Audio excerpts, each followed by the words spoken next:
Whether you're a frequent traveler or a not so frequent traveler, you might have seen on many long distance flights that airlines now offer Wi-Fi. And so does AirEuropa, an airline that flies to many destinations from Spain to Latin America. I had the pleasure of trying out the Wi-Fi on AirEuropa's business class, and I just want to share the results with you.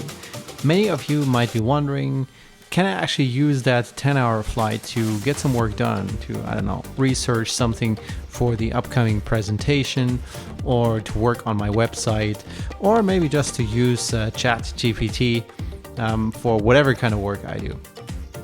I tried exactly that, and here are the results.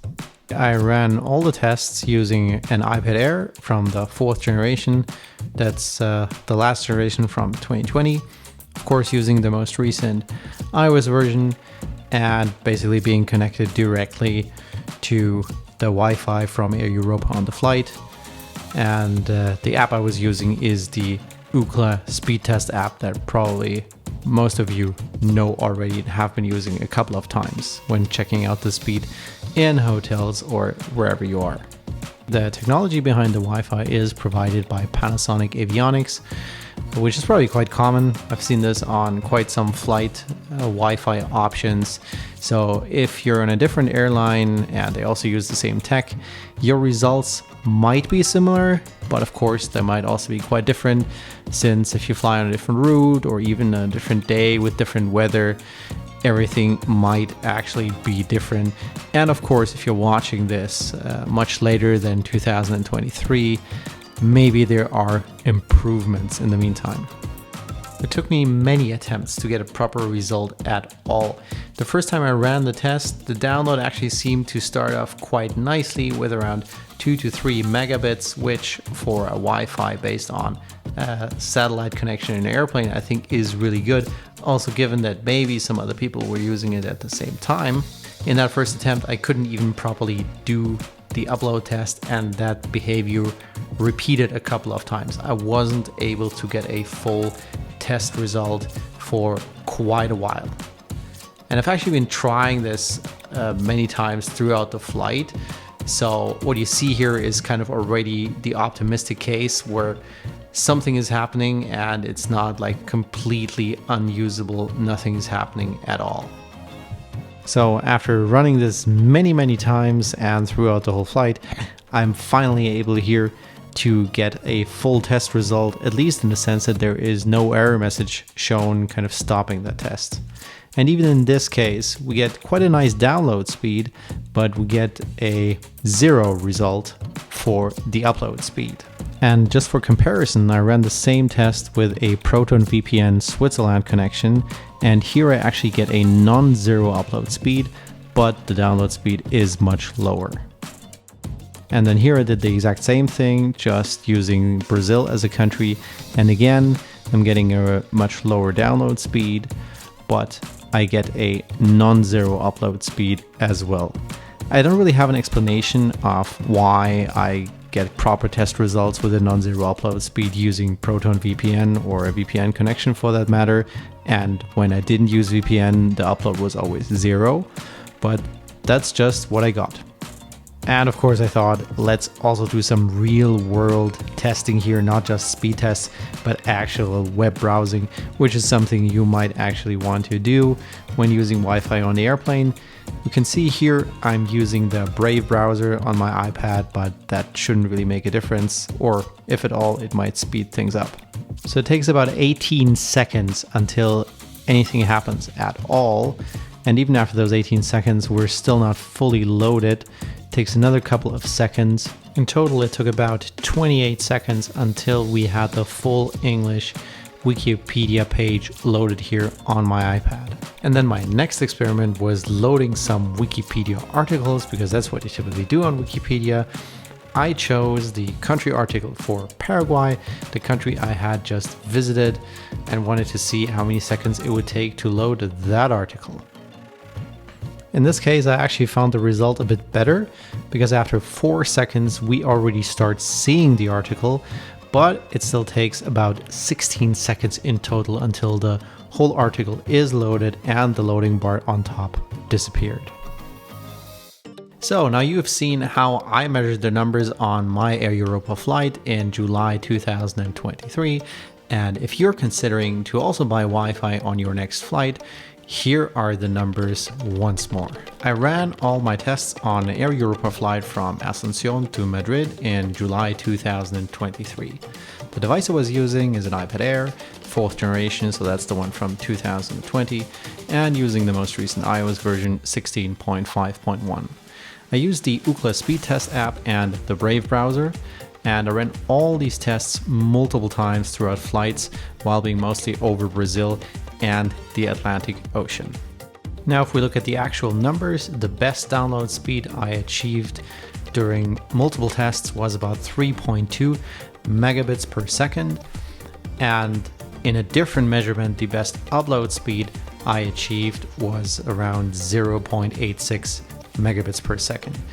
The ping times were around 1000 milliseconds most of the time, but the most important factor is actually that I had to run these tests a lot of times.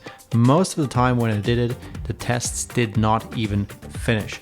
So these numbers are not at all any average numbers that you will achieve throughout the flight. They're more like the ideal best case numbers, and a lot of the time throughout the flight you will just have no signal or much worse numbers for a couple of minutes until it improves again. Now, looking at the second part of my tests, loading Wikipedia articles in the Brave browser, I did two tests. The first one was loading the English Wikipedia main landing page. It took about 18 seconds for the article to show any signs of loading, and after about another 10 seconds, so 28 seconds in total, the loading was completed. And then the second article was a bit faster. I loaded the English Wikipedia article about Paraguay. This one already started loading after about 4 seconds and was done in 16 seconds. I do not think that this second article was any smaller in terms of size. I think this is just an example of how the speed actually changes a bit throughout the flight, even if you do these tests within minutes, within sort of the same region. And that is also important to keep in mind here. I did everything within just a few minutes, so in the same region of the airspace. So any differences between these two measurements must have been an example of how unstable the connection basically is throughout the flight. And then once again, it's really important to keep in mind that I had to run these tests a lot of times. So what you're seeing here are sort of optimal results. Many times throughout the flight, I just couldn't get a connection at all for a couple of minutes. I would have to wait a bit. So the connection is really not very stable. You cannot do focused work like this. By now, you probably also want to know what all of this costs, and here's a quick overview of the prices on long-haul flights, such as from Latin America to Spain. And keep in mind, these prices are as of July 2023, so they might change over time. The price is a flat fee, so there's no differentiation between how many megabytes you transfer or how long you use it. It's the same fee for a whole flight. There's 3 packages, basically one for only messaging, where you can only use certain messengers such as iMessage, WhatsApp, and so on, but not others like Telegram, Threema, and a few more you might want to use. Then there is a plan that allows both messaging and browsing, but no VPN, and I take it that the speed is a bit lower, although I did not test that. And then finally, there's the kind of unlimited plan with full speed and also VPN being allowed, but still video streaming not being allowed. However, they're gonna check that actually. In business class, they sometimes run discounts, so you get a voucher code, so you can use the least useful option of just messaging for free, which normally costs 10 euros, but you cannot use that voucher for the other plans. So if you want a more proper messaging or browsing plan or the full speed plan, there you're not going to discount 10 euros. You will still have to pay the whole price, at least at the moment, which I think is kind of dumb to do it this way, because it sort of disincentivizes people to actually buy the whole plan if they're in business class. I think these prices are appropriate if the performance is right, so I would happily pay 25 or 35 euros for a 10-hour flight if the Wi-Fi was actually working nicely as I imagine it and if I could get actual work done on the flight. Which brings us to the overall conclusion of testing the Wi-Fi on this AirEuropa flight. I have to say, in the end, it's definitely on the expensive side and the performance is unfortunately underwhelming.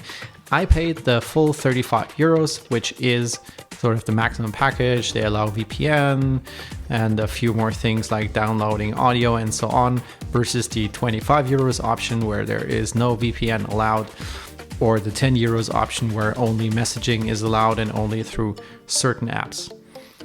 For me, the price would be okay. Since it's a flat fee, there's no megabyte or minutes limitation, the price would be fully okay for a 10, 11, 12 hours flight if the performance was actually good. I've shown you the numbers. In ideal minutes of the flight, you can reach around 2-3 megabits in download per second, which is not too bad. But this is not a consistent result. A lot of the time of the flight, you will have no signal.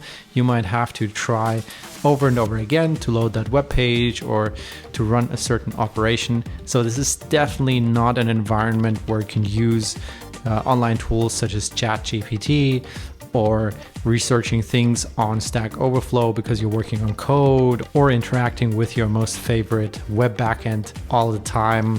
This is not really something you can do, so you're not going to be very productive. It's more geared and usable for leisurely things like maybe downloading a small podcast, browsing the web a bit.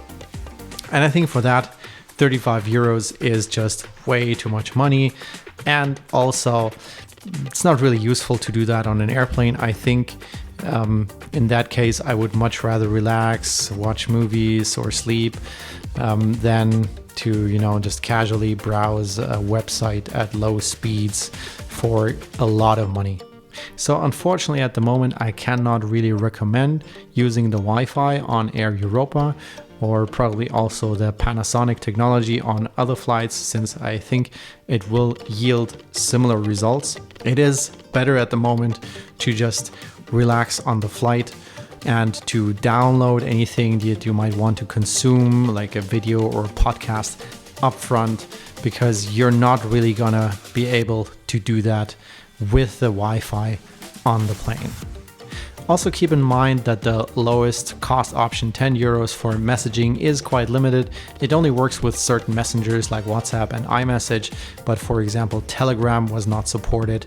So that's also kind of a bummer when using the least expensive and sometimes free option of Wi-Fi on AirEuropa flights. I really hope that this will be better in the future. Maybe in a couple of years, we will actually be able to get proper work done where an internet connection is required, even on an airplane. If you liked this video and you would like to learn more about the perfect ways of being a digital nomad, the travel that it incurs, or moving to your personal dream country, then please click like and subscribe to my channel. And also don't forget to actually turn on that notification bell, because that's the only way you're gonna get notified about each new video I release, which I think can be quite helpful in this noisy world with so many things going on at the same time. As always, I'm looking forward to your comments. If you want to know anything about this topic, like what is the best way to use the Wi-Fi on the flight, or should I use the Wi-Fi in a particular flight, something like this, I'm really looking forward to your comments, and then see you in the next video.